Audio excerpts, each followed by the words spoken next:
नमस्कार, आप देख रहे हैं एनएमएफ न्यूज और मैं हूं आपके साथ शाफनी पटना। देश में वीआईपी कल्चर हमेशा से ही एक मुद्दा रहा है, खास तौर पर धार्मिक स्थलों पर। यहां पर भगवान के दर्शन के लिए आम जनता को लंबी लंबी लाइनों में लगना पड़ता है, लेकिन वीआईपी कल्चर के कारण कुछ वीआईपीज, चाहे नेता हो चाहे स्टार्स हो, वो आते हैं, 1 मिनट में दर्शन करते हैं और चले जाते हैं, जिसको लेकर आम जनता को काफी ज्यादा परेशानी तो होती है। लेकिन अब इसको लेकर भगवान को भी परेशानी होने लगी है। अब आप ये सोच रहे होंगे कि भला भगवान को कैसी परेशानी, लेकिन ऐसा हो रहा है। मथुरा के बांके बिहारी मंदिर में वीआईपी कल्चर के लिए जो कपाट बंद हो जाते हैं आम जनता के लिए, लेकिन वीआईपी लोगों के लिए वो कपाट खुले रहते हैं। यानी कि भगवान के आराम करने का समय भी वीआईपी लोगों को दे दिया जाता है, जिसको लेकर अब एक बड़ा मुद्दा भी उठा है। ये मामला सुप्रीम कोर्ट तक पहुंचा और सुप्रीम कोर्ट की सीजेआई ने भी इसको लेकर नाराजगी जताई है। चीफ जस्टिस सूर्यकांत ने मथुरा में बांके बिहारी मंदिर को लेकर बड़ी टिप्पणी की है। उन्होंने मंदिर में दर्शन के समय को बढ़ाने पर नाराजगी जताई है। उन्होंने कहा कि अमीरों की पूजा के लिए भगवान का शोषण किया जा रहा है, भगवान को आराम करने का समय भी नहीं मिल पाता। अमीरों की पूजा के लिए भगवान का शोषण किया जा रहा है, भगवान को आराम करने का समय नहीं मिल पा रहा। जब आम श्रद्धालुओं के लिए दरवाजे बंद हो जाते हैं, तब उन लोगों के लिए विशेष पूजा करवाई जाती है, जो मोटी फीस देते हैं। देवता को विश्राम भी नहीं करने दिया जाता। यह एक तरह का शोषण है। दरअसल आपको बता दें कि सुप्रीम कोर्ट में 15 दिसंबर को बांके बिहारी मंदिर के गोस्वामी की एक समिति की याचिका पर सुनवाई हुई थी। Chief justice Suryakant, justice Joymalya Bagchi और जस्टिस विपुल पंचोली की बेंच ने केस पर सुनवाई की, जिस पर टिप्पणी करते हुए सुप्रीम कोर्ट ने कहा कि मंदिर में दर्शन का समय बढ़ाकर भगवान को 1 सेकंड के लिए भी आराम नहीं करने दिया जाता। सीजेआई ने नाराजगी जताते हुए कहा कि उल्टा अमीरों से मोटी रकम लेकर उन्हें खास पूजा कराई जाती है। अब आपको बताते हैं कि ये दरअसल पूरा मामला क्या है। गोस्वामी समाज की समिति बांके बिहारी मंदिर में पूजा पाठ समेत अन्य कार्यों की देखरेख करती है। इस समिति ने सुप्रीम कोर्ट की ओर से मंदिर की देखरेख की निगरानी के लिए बनाई गई एक उच्चाधिकारी समिति के फैसलों को चुनौती दी। समिति ने ऐतराज जताते हुए कहा कि सुप्रीम कोर्ट की बनाई कमेटी ने मंदिर में भगवान के दर्शन के समय में बदलाव किया है, जिससे भगवान को आराम का भी समय नहीं मिल पाता, जो कि यह रीति रिवाज और परंपरा के खिलाफ है। अब याचिका में देहरी पूजा रोके जाने, मनमाने तरीके से गोस्वामी की नियुक्ति करने का भी आरोप लगाया गया। गोस्वामी समाज की ओर से सीनियर एडवोकेट श्याम दीवान पैरवी कर रहे थे। उन्होंने कोर्ट में कहा कि ऐतिहासिक रूप से मंदिर सख्त समय का पालन करता था, लेकिन अब मंदिर के समय में बदलाव से मंदिर के अंदर के रीति रिवाज में भी बदलाव हो गया है, जिसमें सुबह भगवान के जागने और रात को सोने का समय भी शामिल है। ये दर्शन के समय परंपरा और रीति रिवाजों का हिस्सा रहे हैं। जिस समय मंदिर जनता के लिए खुला रहता है, वह एक लंबी परंपरा का हिस्सा है। मंदिर समिति की इस चिंता को सीजेआई सूर्यकांत ने गंभीरता से लिया। उन्होंने सख्त लहजे में कहा, उच्चाधिकारी समिति क्या कर रही है? दोपहर 12 बजे मंदिर बंद करने के बाद भी वे भगवान को 1 सेकंड के लिए भी आराम नहीं करने देते। भगवान का बहुत ज्यादा शोषण करते हैं। तथाकथित अमीर लोग जो बड़ी रकम देते हैं, फिर उन्हें खास पूजा करने की इजाजत दे दी जाती है।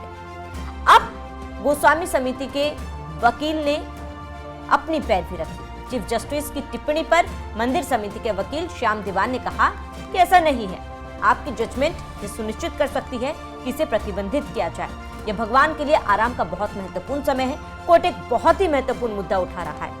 समय पवित्र है और इसे बनाए रखा जाना चाहिए। श्याम दीवान की दलील पर सीजेआई इस पर एकमत नहीं थे। उन्होंने आशंका जताते हुए कहा कि इस समय खास लोगों से पैसे लेकर पूजा के लिए बुलाया जाता है। इस पर वकील श्याम दीवान ने कहा कि ऐसी कोई शिकायत तो नहीं आई, लेकिन आपकी आशंका सही है और इस पर अलग से ध्यान दिया जा सकता है। अब सुप्रीम कोर्ट ने इस मामले को लेकर नोटिस भेजा है। सुप्रीम कोर्ट ने असंतुष्टि जताई है। उन्होंने कहा कि इस मामले पर तो कार्रवाई जरूरी है, जिसको लेकर उन्होंने नोटिस भेजी। इस मामले में आगे की सुनवाई जनवरी के पहले हफ्ते में होगी। तमाम दलीलों को सुनने के बाद शीर्ष अदालत ने उच्चाधिकार कमेटी और यूपी सरकार को नोटिस भी भेज दिया है। अब ये उच्चाधिकार समिति है क्या, कब इसका गठन हुआ था, क्या कुछ इसकी पूरी प्रक्रिया है, वो आपको बताते हैं। तो अगस्त 2025 में उच्चाधिकार समिति का गठन बांके बिहारी मंदिर के रोजाना देखरेख और निगरानी के लिए बनी। सुप्रीम कोर्ट ने बनाई थी समिति। इलाहाबाद हाई कोर्ट के पूर्व जज जस्टिस अशोक कुमार की अध्यक्षता में ये समिति बनाई गई। कोर्ट ने यूपी सरकार के उत्तर प्रदेश श्री बांके बिहारी जी मंदिर ट्रस्ट अध्यादेश 2025 के तहत गठित कमेटी को निलंबित करने के बाद इसे बनाया था। अब यूपी सरकार की श्री बांके बिहारी जी मंदिर ट्रस्ट ऑर्डिनेंस 2025 लाइव है। इसके आने से 1939 से मंदिर संचालन का काम देखने वाले गोस्वामी समाज की प्रक्रिया को हटा दिया गया। सरकार के इस अध्यादेश से गोस्वामी समाज में नाराजगी थी, इसलिए गोस्वामी समाज ने सुप्रीम कोर्ट का रुख किया। इसके बाद सुप्रीम कोर्ट ने नई मैनेजमेंट कमेटी गठित की और कहा कि जब तक हाई कोर्ट इस मामले पर फैसला नहीं करता, सुप्रीम कोर्ट की मैनेजमेंट कमेटी मंदिर का प्रभाव संभालेगी। हालांकि अब गोस्वामी समाज की कमेटी मैनेजमेंट कमेटी के फैसलों से नाराज है। अब बांके बिहारी के मंदिर में पूजा का समय क्या है, पहले क्या निर्धारित समय थी, वो आपको बताते हैं। तो मथुरा में बांके बिहारी में कान्हा जी की मूर्ति को सजीव मानकर उनकी पूजा होती है। पूरे 24 घंटे का उनका शेड्यूल फिक्स रहता है। पुजारी बांके बिहारी को नियम से सुबह जगाते हैं, श्रृंगार और भोग लगाया जाता है। इसके बाद कान्हा जी को दर्शन के लिए श्रद्धालुओं के सामने लाते हैं। फिर दोपहर में भोग लगाकर आराम करने देते हैं। फिर शाम को भी यही शेड्यूल फॉलो होता है। दोपहर में कान्हा जी आराम करते हैं। हालांकि सीजे सूर्यकांत ने कहा है कि जब दोपहर को भगवान आराम करते हैं, उस समय उन्हें आराम भी नहीं करने दिया जाता। फिलहाल सुप्रीम कोर्ट ने इस मामले को लंबित रखा है। मामले की अगली सुनवाई जनवरी को होगी। लेकिन बड़ा सवाल ये कि पहले भी जब वीआईपी कल्चर को लेकर मामला सामने आया था, उच्चाधिकार कमेटी ने फैसला सुनाया था, समय भी बदला था, वीआईपी कल्चर पर रोक लगाई थी, उसके बावजूद भी वीआईपी कल्चर बांके बिहारी मंदिर में चल कैसे रहा है। और ये मामला फिलहाल सुप्रीम कोर्ट में है। सीजेआई ने साफ नाराजगी जाहिर की है वीआईपी कल्चर पर। वीआईपी कल्चर के वजह से आम जनता के साथ साथ अब भगवान को भी परेशानी हो रही है, उस पर भी उन्होंने नाराजगी जताई है। बहरहाल अभी देखना महत्वपूर्ण होगा इस पूरे मामले पर सुप्रीम कोर्ट का आगे क्या फैसला आता है। आप सभी का वीआईपी कल्चर को लेकर क्या कहना है, हमें कमेंट कर जरूर बताएं। साथ ही बने रहिए एनएमएफ न्यूज के साथ।